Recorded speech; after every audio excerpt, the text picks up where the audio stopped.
Bueno, pues nos encontramos aquí reunidos en la casa de Chicuace para presenciar un fenómeno musical que solo se produce una vez cada 200 años.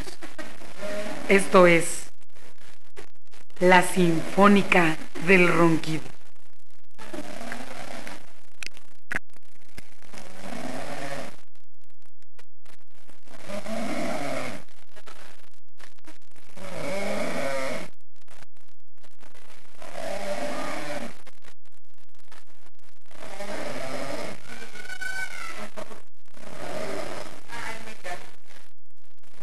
Aquí los espectadores de la Sinfónica del Ronquido.